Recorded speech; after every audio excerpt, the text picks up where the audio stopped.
Baik, Assalamualaikum warahmatullahi wabarakatuh.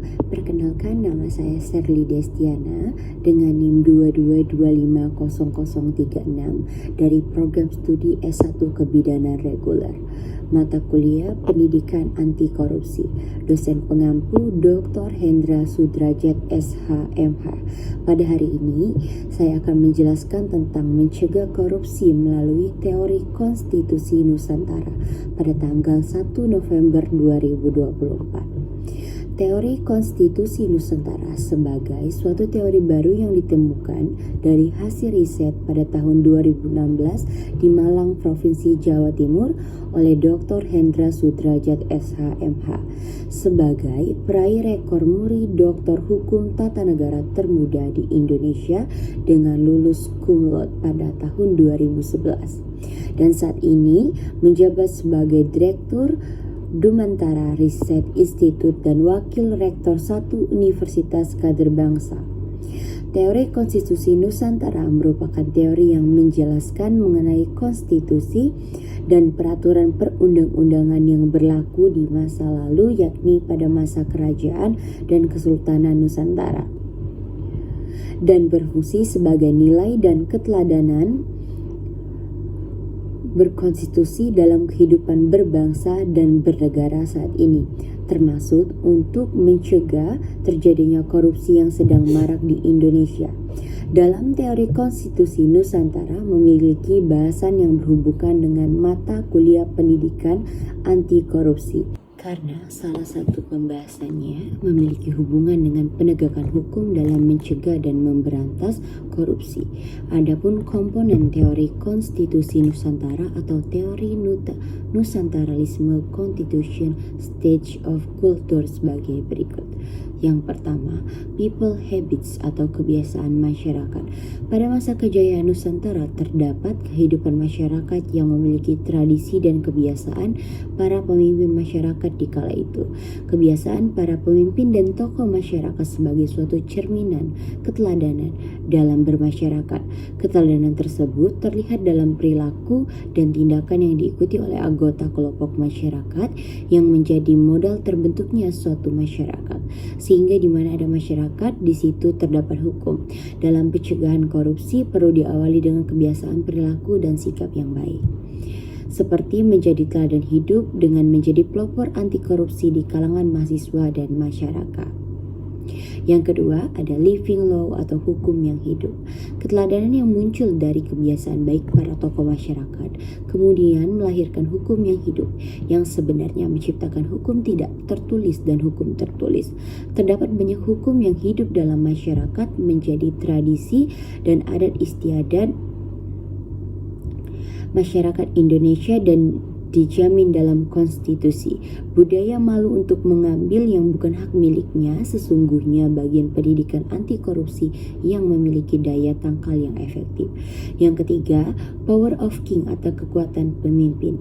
Dalam sebuah kepemimpinan dibutuhkan suatu kekuatan pemimpin dalam menggerakkan kepemimpinannya. Sehingga dalam teori konstitusi Nusantara dijelaskan bahwa hukum yang hidup tadi menjadi kekuatan pemimpin untuk menjalankan kepemimpinan pemerintahannya dan berlaku di setiap tingkatan kepemimpinan baik dari tingkat pusat sampai tingkat daerah. Kekuatan pemimpin menciptakan ketegasan dalam memberantas korupsi di Indonesia. Yang keempat, Royal Constitution atau konstitusi negara. Teori konstitusi Nusantara menjelaskan poin penting dari suatu konstitusi adalah materi muatan konstitusi, sehingga konstitusi negara berfungsi untuk mengatur tatanan bernegara, termasuk untuk membatasi, mengawasi kekuasaan untuk tidak korupsi, mengatur distribusi kekuasaan negara agar tidak terjadi penyalahgunaan wewenang negara. Konstitusi negara terdiri dari konstitusi tertulis dan tidak tertulis, dapat bekerja maksimal untuk mencegah dan memberantas korupsi di Indonesia. Yang kelima, Archipelago Territory atau kewilayahan Nusantara. Atau yang kelima ada Archipelago teritori atau kewilayahan Nusantara atau kedaulatan negara. Teori konstitusi negara Nusantara memberikan penjelasan bahwa kedudukan kewilayahan Nusantara sangat penting. Penjelasan kewilayahan Nusantara sama artinya dengan kedudukan kedaulatan negara. Hal ini memberikan pemahaman secara umum bahwa negara terbentuk dari sebuah wilayah dan kedaulatan masing-masing negara, di samping berasal dari rakyat dan pemerintah. Sehingga kewilayahan posisi keilmuannya penting untuk memperkuat posisi negara. Menurut Dr. Hendra Sudrajat, SHMH, penguatan masing-masing kewilayahan dalam mencegah dan memberantas korupsi perlu dilakukan yang dimulai dari keluarga masing-masing, sehingga korupsi dicegah dari wilayah keluarga yang pada akhirnya menjadi suatu kedaulatan hukum negara yang bebas dan tidak pidana korupsi. Di samping itu, dalam kajian kewilayahan menurut Dr. Hendra Sudrajat SHMH bahwa KPK perlu dibentuk di tingkat provinsi dan kabupaten atau kota, mengingat maraknya korupsi di tingkat daerah. Sehingga dengan keberadaan KPK secara kelembagaan di tingkat daerah dapat bekerja secara hierarkis dengan KPK yang ada di pusat. Yang keenam, kingdom struktur atau struktur negara. Kingdom struktur atau struktur negara dalam pembahasan teori konstitusi Nusantara merupakan struktur dan pembagian kekuasaan seperti kekuasaan legislatif, kekuasaan eksekutif, dan kekuasaan yudikatif. Struktur negara ini bekerja untuk memaksimalkan organ-organ negara dalam menjalankan kekuasaan pemerintahan negara. Menurut Dr. Hendra Sudrajat SHMH, negara memiliki suatu komisi negara sebagai cabang kekuasaan negara, seperti Komisi Pemberantasan Korupsi yang berwenang memberantas korupsi di Indonesia. Yang ketujuh, konsensus legality atau legalitas konsensus. Teori konstitusi Nusantara menjelaskan bahwa konsensus legality atau legalitas konsensus merupakan kesepakatan antara pemimpin dan rakyat dalam suatu negara.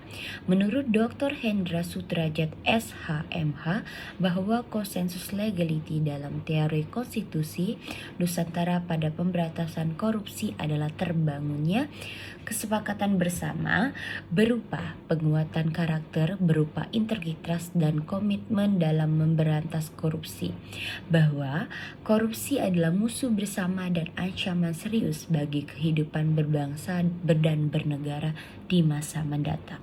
Kedelapan, state regulation atau regulasi negara. Regulasi negara dalam teori konstitusi Nusantara yang terdiri dari Undang-Undang Dasar Negara Kesatuan Republik Indonesia tahun 1945 dan undang-undang lainnya serta peraturan lain yang berada di bawahnya. Sehingga sebagai bagian dari kategori state regulation, dalam kajian teori konstitusi Nusantara terdapat peraturan perundang-undangan yang berhubungan dengan pemberantasan korupsi, yakni Undang-Undang Republik Indonesia tentang Pengadilan Tindak Pidana Korupsi dan Undang-Undang Republik Indonesia yang mengatur tentang Komisi Pemberantasan Korupsi. Kedepannya, menurut Dr. Hendra Sudrajat SHMH, dalam aspek state regulation atau regulasi negara diperlukan peraturan daerah tentang pencegahan dan pemberantasan korupsi yang berlaku di masing-masing wilayah, provinsi, dan kabupaten atau kota di Indonesia. Kesembilan, value transformation atau transformasi nilai. Dr. Hendra Sudrajat SHMH sebagai penemu teori konstitusi Nusantara selalu mengatakan bahwa Indonesia today and tomorrow is the reality of the archipelago in the past, yang artinya Indonesia hari ini dan esok adalah kenyataan Nusantara di masa lalu. Sehingga komponen terakhir teori konstitusi Nusantara menjelaskan value transformation atau transformasi nilai konstitusi Nusantara di masa lampau yang dapat dijadikan sebagai keteladanan dalam pencegahan dan pemberantasan korupsi di Indonesia. Undang-Undang Simbur Cahaya era Kerajaan Palembang yang ditulis oleh Ratu Sinuhun menurut Dr. Hendra Sudrajat SHMH membawa sebutkan adanya perlindungan HAM di dalamnya yang secara tidak langsung melindungi hak milik orang lain dari perbuatan korupsi. Demikian penjelasan dan pembahasan teori konstitusi Nusantara sebagai tugas mata kuliah pendidikan anti korupsi. Salam 25 Nusantara menuju Nusantara unggul. Terima kasih.